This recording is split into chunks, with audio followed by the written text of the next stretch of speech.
মুসাফির অবস্থায় আছি, মাজলুম অবস্থায় আছি এবং এখনো আমি 3 বছর জেল খাটার পরে স্বাভাবিক হতে পারি না। এখনো পর্যন্ত আমি অসুস্থ। স্বাভাবিক হতে আরো সময় লাগবে। সুতরাং আমি এখনো অসুস্থ। নবীজির হাদিস অনুযায়ী অসুস্থ মানুষ, মুসাফির মানুষ এবং মাজলুম মানুষের দোয়া আল্লাহ ফেরত দেয় না। এই হিসাবে আশা নিয়ে আমি মোনাজাত করছি। মহান আল্লাহ যেন সাতক্ষীরার মানুষদেরকে মাজলুম হিসাবে গ্রহণ করে তার বানানো জান্নাত দান করে। সামনে বসা মুসলমান ভাইরা, পর্দার আড়ালের সম্মানিতা মা এবং বোনেরা, আর পর্দার আড়ালে নেই, এসব বাইরে চলে এসেছে। তারপরেও যতটুকু পারেন আপনারা, যেহেতু পর্দায় থাকার জিনিস, একটু চেষ্টা করেন। আপনারা আলাদা কিছু বানাননি ওদের জন্য, সে জায়গা শেষ হয়ে গেছে।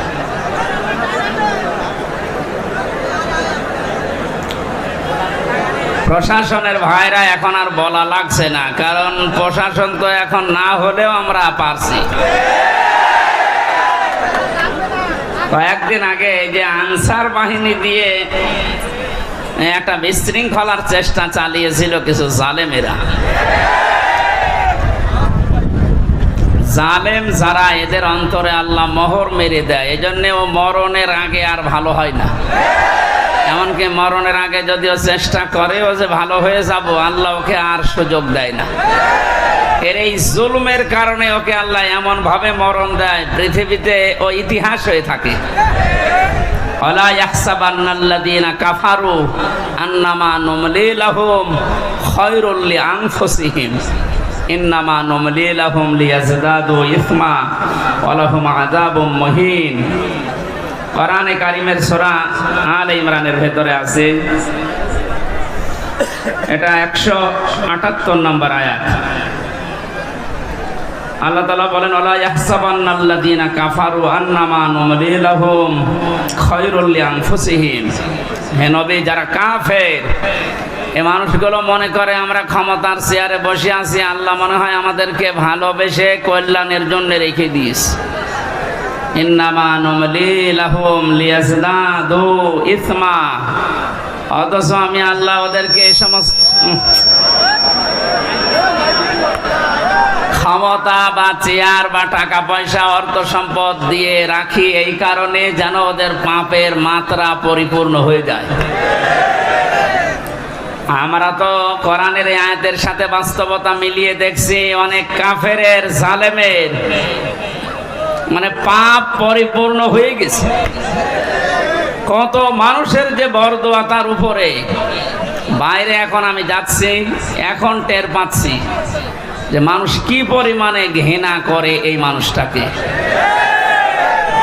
আল্লাহ শেষের দিকে দিয়েছেন ওয়ালাহুম আযাবুম মুহিন। এদের জন্য অপমানজনক শাস্তি আমি আল্লাহ দুনিয়া আর আখিরাতে রেডি করে রাখি। তার বাস্তব প্রমাণ এই কালামানিক। ওর বেশি পর্যন্ত নাকি জনগণ উড়িয়ে ফেলেছে।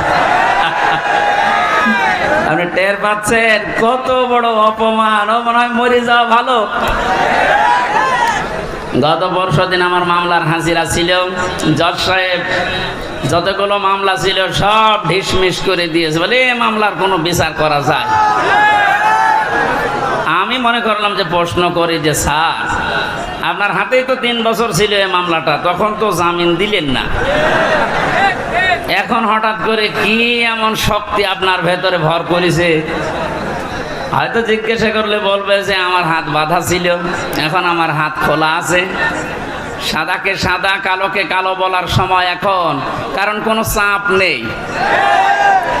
ছাত্র জনতার মাধ্যমে যে বিজয় আমরা পেয়েছি, আমরা এইরকমই একটা দেশ চাই যারা যে দায়িত্বে থাকবে যেন কোনো চাপে না থাকে। আপনারা জানেন সাবেক আইজি আব্দুল্লাহ আল মামুন এবং তার আগেরটা শহীদুল ইসলাম, দুইজনেই ধরা পড়ার পরে এখন 7 দিন আর 8 দিন করে রিমান্ডে আছে। এদের নির্দেশেই নাকি এদেশের হাজারের উপরে ছাত্র ছাত্রীকে গুলি করে দুনিয়া থেকে বিদায় দেওয়া হয়েছে।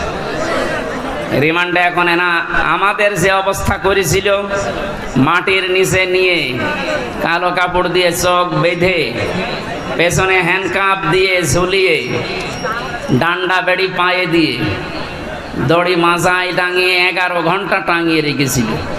আমার মনে হয় এদেরকে, আমার তো বিনা কারণে, আর এদের তো কারণ আছে। আবু সাইদ, মুগ্ধ, ইয়ামিন, আবু রায়হান সহ যত মানুষ হত্যা হয়েছে, এবং এই কয়েকদিন আগে এসে ভ্যানের উপরে লাশ তোলা হচ্ছিল, সেই লোকটাও ধরা পড়েছে। এদেরকে এখন আমাদেরকে যে দেখাইতো এই ডিম, এদের এই ডিম যদি একটু দেখান, এমনি সব স্বীকার করবে।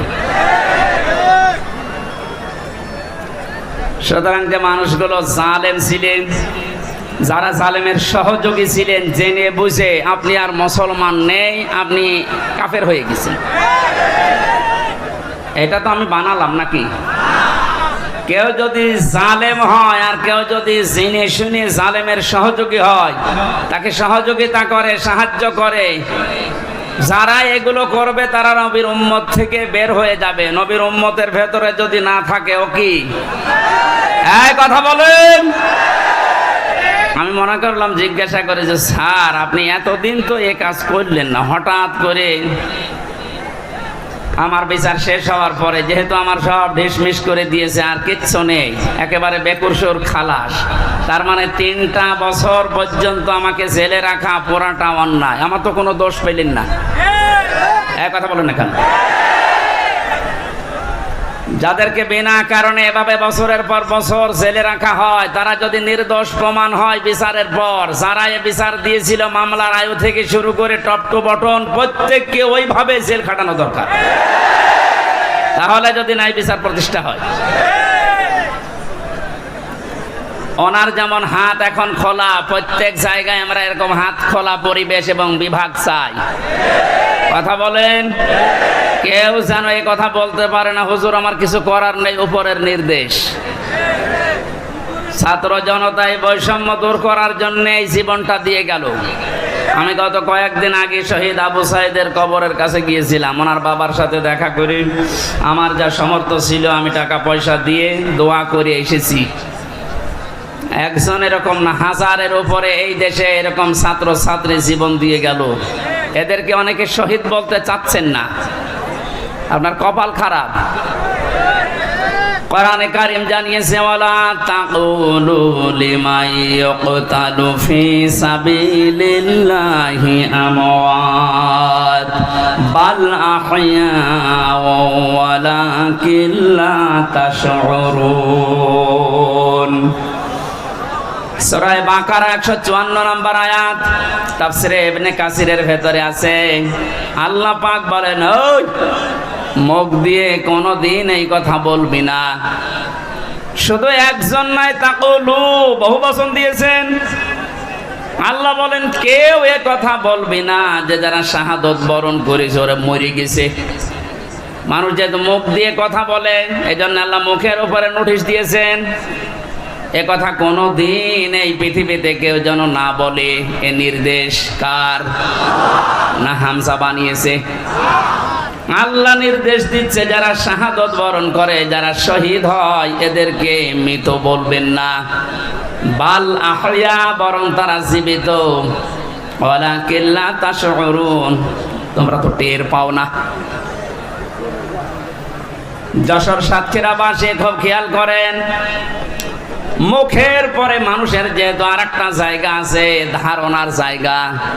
মানুষ মনে মনে ধারণা করতে পারে যে লোকটা মনে হয় মরে গেছে। এই জন্য আল্লাহ ধারণার উপরে, মনের উপর আল্লাহ নোটিশ জারি করে দিয়েছেন, ওয়ালা তাহসাবান্নাল্লাযীনা কুতিলু ফি সাবিলিল্লাহি আমওয়াতা বাল আহইয়াউন ইনদা রাব্বিহিম ইরযাকুন। সূরা আলে ইমরানের 169 নম্বর আয়াত। এটা তাফসীরে ফি জিলালিল কোরআনের তাফসীরে আছে। ব্যাখ্যা যত আছে 8-9 পৃষ্ঠা লেখা, সব বলতে গেলে সময় কভার হবে না, এর জন্য আমি সামারাইজ করছি। মুখের ওপরে আল্লাহ নোটিশ দেওয়ার পরে আল্লাহ অন্তরের ওপরে নোটিশ দিয়েছেন যে ধারণাও করবি না। যারা শাহাদত বরণ করে এরা মারা গেছে, ধারণাও করা যাবে না। এ নির্দেশ কার? বাল আহয়া, বরং তারা জীবিত। শুধু জীবিত না, ইনদা রাব্বিহিম ইউরযাকুন, এরা আমি আল্লাহর কাছে রিজিক পাচ্ছে। আমরা এখানে অধিকাংশ মানুষ কথা জানি, এটা হাদিস, যে দেওয়াল চাপা পড়ে মরে গেলেও শহীদের মর্যাদা পায়। এই কথা বলছেন এখানে। পানিতে ডুবে মরলে শাহাদাতের মর্যাদা পায়। এই যে বন্যায় 18 জনের উপরে মারা গেল, সব শহীদ, যদি ঈমান থাকে। আগুনে পুড়ে মরে গেলে শহীদের মর্যাদা পায়। পাহাড়ের উপর থেকে গড়ে যদি কেউ পড়ে মারা যায়, ও শাহাদাতের মর্যাদা পায়। জালেমের জুলুমের সামনে নিজের জীবনটা দিয়ে চলে গেল, শহীদ হবে না। আপনাকে কে বলেছে? ওরকে আবার আরেকবার মরে দেখানো লাগবে যে দেখেন আমি শহীদ হলাম কিনা। সুতরাং এগুলো যারা করছেন আপনি থামবেন, কোনোদিনে কথা বলবেন না। এ বিশাল বৈষম্য দূর করার জন্য নিজের জীবন পর্যন্ত যে লোকটা দিয়ে গেল, আপনি কি মনে করেন শহীদ আবু সাঈদের জীবনের কোনো মায়া নেই? আপনি যেমন নিজের জীবনকে ভালোবাসেন, ও ছেলেটাও তো এরকম ভালোই বাসতো। ওর বাবাকে আমি জিজ্ঞাসা করলাম ছেলে মেয়ে কয়টা? ছেলে বলছে 6টা। এটাই আমার ছোটবেলা থেকেই প্রতিবাদী ছিল। প্রতিবাদ মানে কি? অন্যায় যেখানে প্রতিবাদ সেখানে, এর আরবি হচ্ছে জিহাদ। ছেলেটা ছোটবেলা থেকে জিহাদ জিহাদ জিহাদ এইটার ভূমিকায় ছিল। আর জিহাদ করলে আল্লাহ তাদেরকে শাহাদতের মর্যাদা দেয়। মহান আল্লাহ তার জীবনটা এত বেশি ভালোবেসেছেন, সাধারণভাবে রোগে শোকে পড়ে মরণ দেয়নি, দিয়েছে একেবারে ময়দানে। মনে আছে মৃত্যু দেখে দেখে আল্লাহর কাছে যাচ্ছে। চারটা গুলি তার বুকের ভেতরে।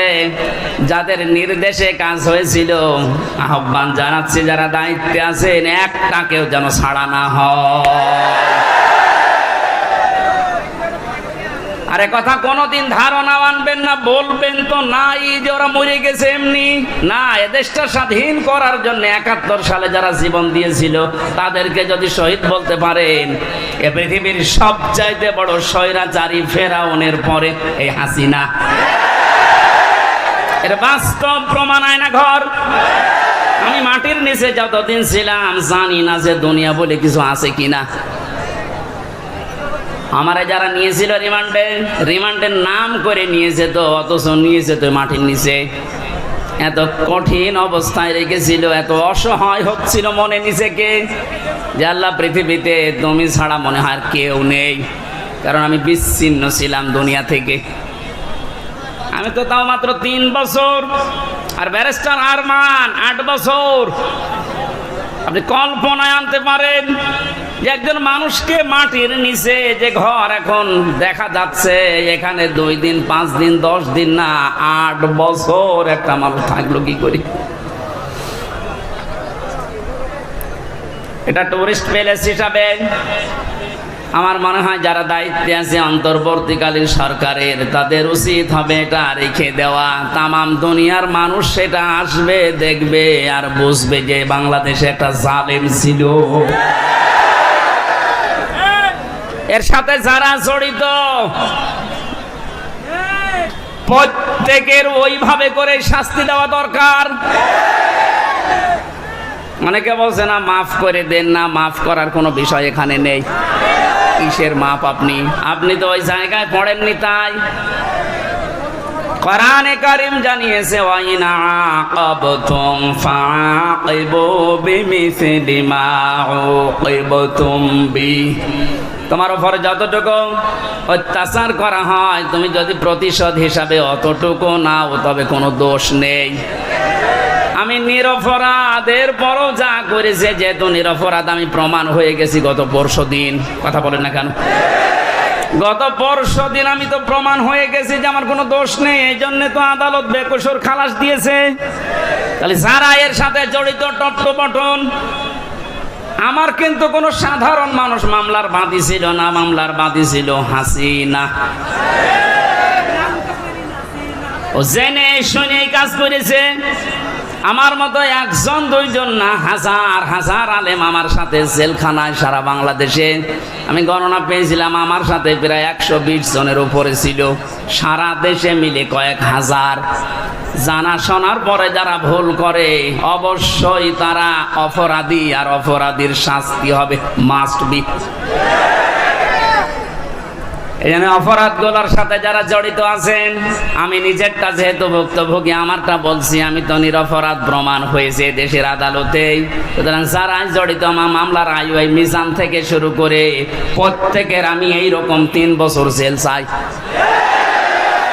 এমনকি আমারে ধরার পরে আমার বাবার কাছ থেকে ওরা বিনা কারণে বলেছে 10 লাখ টাকা দেন, নয়তো 50টা মামলা দেব। বাবা আমার গ্রাম্য মানুষ ভয়তে 8 লাখ দিয়ে দিয়েছে। আমি গতকালকে আমার মামলার আইরে কল দিয়েছিলাম। আগে ওরে আমি স্যার বলতাম, আর কানকে দেখছি কান্না কাটি করে বসে, স্যার কি করা লাগবে বলেন। কি করা লাগবে মানে আমার 8 লাখ টাকা ফেরত দে, কারণ এখন তো আমার কোনো দড়ি নেই, সব শেষ। শুধু আমার মামলা না, এদেশে যত মানুষকে বিনা কারণে আজ বন্দি ঘরে, আয়না ঘরে, জেলখানায় আটক রাখা হয়েছে, এদের সাথে যারা জড়িত কিছুই তো প্রমাণ করতে আপনি পারবেন না। এদেশের 18 কোটি মানুষ যদি মাফ করে দেয় আপনাকে, কোরআন আমার সামনে ব্যারিস্টার আরমানের স্ত্রী আপনারে মাফ করবে না। আমান আজমি কালকে লাইভ করেছেন সংবাদ সম্মেলনে, যা করেছেন তার সাথে পৃথিবীর ইতিহাস পাল্টিয়ে ফেলেছেন। এই জন্য আল্লাহ জালেমদের এত কঠিন এবং করুণ এবং ভয়ঙ্কর পরিণতি নিয়ে আসে। কালকে আদালত থেকে বের হওয়ার সময় দেখলাম হাজী সেলিম হাউ মাউ করে কাঁদছে এজলাস। আমি কিছু জানি না, কথা মুখ দিয়ে ভালো বের হয় না, নৌকা বলতে গিয়ে হৌকা বলে, নৌকা বলতে পারে না। কি হলো বলেন তো? জালেমের যতগুলো হত্যা মামলা, তার একটার যদি রায় হয় হত্যা মামলার, তে ফাঁসি হবে তার। অথচ বয়স চাই, এই বয়সে ও যে চরিত্র এখন দেখা যাচ্ছে, আমার মনে হয় এটা মুখে আনতেও আমার ঘৃণা করে। মানুষ এত নিচে নামে কি করে? এই যুবক মানুষে যদি একটু উল্টা পাল্টা করে তো মেনে নেওয়া যায়। ও 80 বছর বয়স, ওর শরীর চলে না, আর কি করছে? ওর দৃশ্য দেখে শয়তান মাঝে মাঝে হাসে, আল্লাহ তুমি আমারে শয়তান বানিয়েছো। হাজি নামে কলঙ্ক, হাজি সেলিম কত টাকার মালিক ছিল শুধু আল্লাহ জানে, আর ও জানে, তাছাড়া কেউ জানে না। টোকাই থেকে পর্যন্ত পৌঁছিয়ে কি হলো আপনার? শেষ বয়সটা একটু আল্লাহ বিল্লাহ করে দুনিয়া থেকে বিদায় নেবেন, সে অবস্থা এখন আপনার নেই। যদি মামলার রায় হয়ে যায়, সারাটা জীবন এখন ফাঁসির কন্ডেম ছেলে ধুইকে ধুইকে মরা লাগবে। আর ফাঁসির কন্ডেম ছেলে যে খাবারটা দেয় আমি তো দেখেছি 3 বছর। আমি সাধারণ মামলার আসামি, অথচ আমার 3টা বছর রেখেছে ফাঁসির কন্ডেম সেলের ভেতরে, যোগাযোগ বিচ্ছিন্ন। এত বড় অফিসার শুধু আমি না, মাওলানা মামুনুল হক থেকে শুরু করে যতগুলো আলেম আমরা ছিলাম, প্রত্যেকের সাথে, বিশেষ করে আমাদের এই 2 জনের সাথে বেশি, আমাদের এক জায়গায় যেতে দেয় না, একটু কথা বলতে দেয় না। কেউ যদি আমাদের কাছে আসে, কারারক্ষী দিয়ে পাহারা দেয় যে ওর কাছে যেন কেউ না যায়, আবার সিসি ক্যামেরা দিয়ে রাখে। কেন এমন কড়াকড়ি করলেন? কি হলো আপনার? মাজায় দড়ি দিয়ে, হাতে ব্যান্ডেজ লাগিয়ে, হ্যান্ডকাপ লাগিয়ে, ডান্ডা বেরি পরিয়ে যখন আদালতের সামনে দিয়ে নিয়ে যেত, মনে হচ্ছে গরু নিয়ে যাচ্ছে। ও বাংলার মুসলমানেরা, আমি আর যাই করি না কেন, আমার তো মনে হয় আমার নামের আগে একটা আলেম শব্দ লেখা আছে। এই কথা বলছে না কেন? এমনকি আমি একেবারে অপরিচিত না। এদেশে যদি 100 জন মানুষ পরিচিত থাকে, সবাই চেনে থাকে, তার ভেতরে হামজা একজন। রাস্তা দিয়ে আসলে মায়ের কোলে বসে বসে হামজা হুজুর যাচ্ছে, তার মানে পেটের ভেতর থেকে শুনে আসতেছে হামজা নামে একজন আছে। ওরা জানতো না, ওরা জানার পরেও মানুষগুলো যে আচরণ করেছে, আমাকে যতই বলেন মাফ করে দেন না, আমি মাফ করব না। আমি আমি মাফ করে দিলে আমার স্ত্রীর 3টা বছর আপনি নষ্ট করিয়েছেন, আমার 2টা মেয়ে, ছোটটা আমার এখনো পর্যন্ত চেনে না। কি দুঃখ আমার মনে। ও মনে করে যেরকম বহু হুজুরে 3 বছরে আমার বাড়িতে এসেছে দেখা করার জন্য, এইটা ওই রকমই একটা হুজুর। জেলখানা থেকে বেরিয়ে যেদিন বাড়িতে এসেছি, আমার বলছে হুজুর আপনি আমাদের বাড়িতে আসেন, চলো। এখন আমাকে ডাকে না, কাছেও আসে না। আমার সাথে যা যা করেছেন আমি চাই প্রতিটি জালেমের সাথে যেন আল্লাহ এইরকম এই দেশে করে। এগুলো যদি না করে ছেড়ে দেন তাহলে জুলুম আবার আসবে, আর এগুলোর বিচার যদি হয় জালেমদের এই দৌরাত্ম্য থেমে যাবে। আল্লাহ রাব্বুল আলামিন জানিয়েছেন জালেমদের সবচাইতে ভয়ঙ্কর পরিণতি, ইন্নামাস সাবিলু আলাল্লাযিনা ইয়াযলিমুনান নাস। সূরা সূরা 25 নম্বর পারার 6 নম্বর পৃষ্ঠা 13 নম্বর লাইনের 42 নম্বর আয়াত। এটা তাফহিমুল কোরআনে আছে, ব্যাখ্যাটা আমি খুব ভালো করে দেখেছি। এ জামানার মুসাদ্দিদ সাজ্জাদ আবুল আলা মাউদুদি রহমাতুল্লাহ আলাইহি এত সুন্দর করে আয়াতটার ব্যাখ্যা লিখেছেন, আমি পড়লে আমার কাছে আশ্চর্য লাগে আয়াতটা। আল্লাহ পাক বলেন এই পৃথিবীর ময়দানে জালেমদের দৌরাত্ম্য যাই হোক না কেন, দুনিয়া একদিন তো শেষ হবে। মরণের পরে আমি আল্লাহ নিজে জালেমদের বিরুদ্ধে নিজে মামলা দায়ের করব। এদেশে 15 বছর যারা ছিল, পৃথিবী এখন প্রমাণ পেয়েছে অন্তত আয়না ঘরের মাধ্যমে যে এরা জালেম ছিল। জালেমদের বিরুদ্ধে মামলা হামজার না আল্লাহর? এই কথা বলুন। এটা নির্দ্বিধায় এখন বলতে পারি এদেশের দায়িত্বে যারা ছিল, বিশেষ করে 1734 জন মানুষ, একেবারে ওই উপর থেকে শুরু করে, আমি নিষ্ঠার বললাম না, এ পর্যন্ত 1734 জন মানুষ দায়িত্ব পালন করেছে মেন জায়গায়। এই 1734 জন প্রত্যেকেই জালেম এবং জালেমের সহযোগী। এরা সব হামজার মামলার আসামি। কার? বলেন বলেন। আল্লাহর মামলার আসামি, যিনি নিজে রায় দেবেন, নিজে বিচারপতি, তিনি বাদী। যে মামলার বাদী যত কঠিন হয়, শক্ত হয় মামলা, কিন্তু এরকম ঝামেলায় পড়ে। আমি তো বলেছিলাম আমার মামলা যদি রবিউল জাহাঙ্গীর স্যারের মতো এইরকম মানুষকেও মামলা দিত, টাকা পয়সা দিয়ে কবে আমি বের হয়ে চলে আসতাম। কিন্তু এমন মানুষ মামলা দিয়েছে, টাকা তো খাবে না, কারণ টাকা খেতে খেতে আর জায়গা নেই। তার পিয়নের 400 কোটি টাকা। কথা বলছে না, আমার কাছে আর কয় টাকা খাবে? এই জন্য সিএমএম কোর্ট, জজ কোর্ট, হাইকোর্ট মিলিয়ে আমার মামলাটা 30 থেকে 31 বার উঠেছে, এরপরও জামিন হবে না। বলেন তো কোথায় পৌঁছিয়েছে বিচার ব্যবস্থা? এটা মূল্য চুরি মামলা। মূল্য চুরি না, মূল্য চুরি করলে একটা অপরাধ হয়, আর আমার যে কিচ্ছু জানি না ওই বিষয়ে।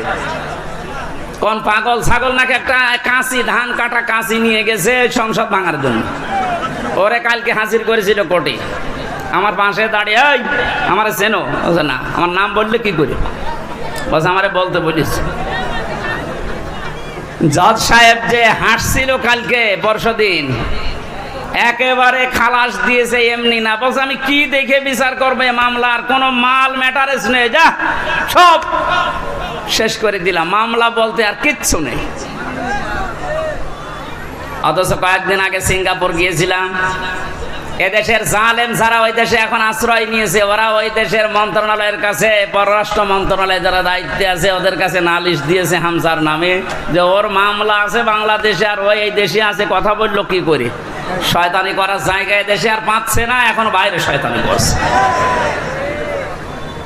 মামলা যেহেতু পরশুদিন মিটে গেছে, ওইটা এখন আমি পররাষ্ট্র মন্ত্রণালয়ের মাধ্যমেও ইংলিশে ভার্সন করে আমি পাঠাচ্ছি। এবার নেন ঠেলা। যারা উল্টা নালিশ দিয়েছিলেন দেখবে যে না এ তো বেকসুর খালাস পেয়েছে, আদালত একেবারে সব জেনে শুনে খালাস দিয়েছে, তো নির্ভেজাল মুক্ত, এর কোনো দোষ নেই। যারা এই দোষ দেওয়ার জন্য ওই দেশে নালিশ দিয়েছে তারা এবার বিপদে পড়বে না? যে এই দেশে আর থাকতে পারেনি, পালিয়েছে, ওই দেশেও আর পারবে না, আবার আসবে কুকুরের মতো পিটিয়ে মানুষ মেরে ফেলবে। তাই ঠিক আছে ভাই।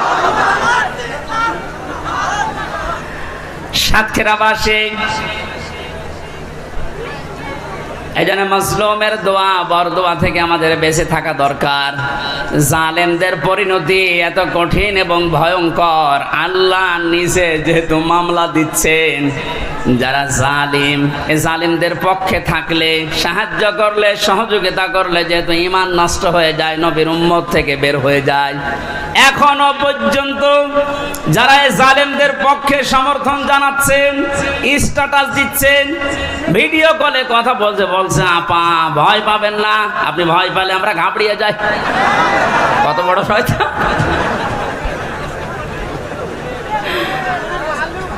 আমার তো মনে হয় ওর ভিডিওটা আমি দেখলাম, শয়তান তো আমি দেখিনি, যদি দেখতাম মনে হয় শয়তান ওরকমই হইতো। এখনো পর্যন্ত যদি জালেমের কেউ সাপোর্ট করেন, এখানে কেউ থাকেন, আপনি তাওবা করেন নাই তো আপনিও বেঈমান হয়ে মরবেন। সুতরাং জালেমরা যা ভেবেছিল যে আমরা ক্ষমতা পেয়েছি, মনে হয় আল্লাহ আমারে দয়া করে দিয়েছে। আমারে যখন প্রথম সে 11 সালে 10 সালে গ্রেফতার করে, আমি সুদের বিরুদ্ধে কথা বলেছিলাম, তাই মসজিদ থেকে ধরে নিয়ে গেল যে উনি শিবির করে, শিবিরের ক্যাডার, রক কেটে বেড়ায়। আমার ওসি সাহেব নিয়ে গেল, প্রথমে যে আয়াতটা ধরছে যে কুলিল্লাহুম্মা মালিকাল মুলকি তুতিল মুলকা মান তাশা ওয়া তানজিউল মুলকা মিম্মান তাশা ইলা আখির আয়াত। উনি টেবিলের নিচে এভাবে খাতা রেখে বাংলায় লিখে নিয়েছে, আমার সামনে বসিয়ে বলছে, হুজুর এই আয়াতটার বাংলা বলেন তো। ঠিক আছে বলছি। আল্লাহ পাক বলেন, যাকে ইচ্ছা আমি ক্ষমতা দেই, যাকে ইচ্ছা ক্ষমতা থেকে নামিয়ে দেই। এতটুকু বলার পরে বলছো, হুজুর দাঁড়ান, যা বললেন এটা ঠিক আছে? হ্যাঁ, এটাই তো কোরআনের অর্থ। হাসিনাকে আল্লাহ ক্ষমতায় বসিয়ে রেখেছে, এটা আল্লাহ রেখেছে, আপনারা ঝামেলা করেন কেন? কোথায় টান দিয়েছে দেখেছে, কত বড় মুফাসসির। অথচ সূরা আলে ইমরানের 178 নম্বর আয়াতটা গত কয়েকদিন আগে আমি তাফসীর সব পড়তে গিয়ে দেখি ওই ওসির কথার পুরা উল্টা। আল্লাহ বলেন, কাফের জালেম এদেরকে আমি ক্ষমতার চেয়ারে বসিয়ে রাখি যেন ওদের পাপের মারতা পরিপূর্ণ হয়ে যায়। পাপ যখন একেবারে পরিপূর্ণ হয়ে যায়, তখন আর ভালো হওয়ার নিয়ত থাকলে ওরে আমি আর সুযোগ দেই না, যেমন ফেরাউনকে দেইনি। তখন আমি কি করি? ওদের জন্য যন্ত্রণাদায়ক এবং অপমানজনক একটা শাস্তির ব্যবস্থা করি। আমার মনে হচ্ছে পৃথিবীতে আল্লাহ যদি কিছু নাও দেখায়, ইনুর সাথে যা দেখালো আমার জীবন ধন্য হয়ে গেছে। এই শয়তান আমার এমপি থাকাকালীন কুষ্টিয়ায় ঢুকতে দিত না, তো শিবির করে ও ঢুকতে পারবে না। এই যে হানিফ, আমার চাচা, নিজের চাচা, আমার দাওয়াত দিয়েছে খাওয়ার জন্যে, যদিও সে আওয়ামী লীগের চেয়ারম্যান। আমি খাবার খেতে গেছি, ওপর থেকে ওরে কল দিয়েছে, হামসাকে কেন আনলেন? বলো আমার ভাইয়ের ছেলে ভাতিজা, ওরে ডাক দেবো না। বলে না, আওয়ামী লীগ করলে কোনো শিবির জামাতের লোককে বাড়িতে খাওয়ানো যাবে না। আপনি কোথায় পৌঁছিয়েছিলেন? আপনার এই কারণেই তো আল্লাহ এত নিচে নামিয়েছে। এখন কুষ্টিয়ার বর্তমান যে অবস্থা, কান খাড়া করে শোনেন খুলনার বিভাগের মানুষেরা, কুষ্টিয়া আমাদের শেষ জেলা, এই বিভাগের যা করেছে আমি যতটুকু দেখতে পাচ্ছি এখন কুষ্টিয়ায়, এই যে দুইজনের নাম বললাম, এরা যদি একা একা বের হতে চায়, মানুষ পিটিয়ে মেরে ফেলবে। পুলিশ নিয়ে বের হয়েছিল আদালতে, তাও মানুষ ডিম নিয়েছে, লাঠি দিয়েছে। আর একা একা থাকলে মানিকের মতো বিসি কেটে নেবে।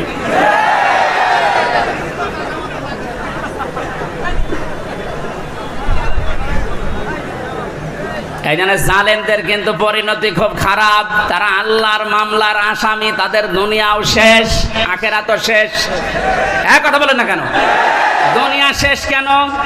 আল্লাহু লা ইয়াহদিল কওমাজ জালিমিন, জালেমদেরকে আল্লাহ পথ দেখাচ্ছে না, দেখাবেও না।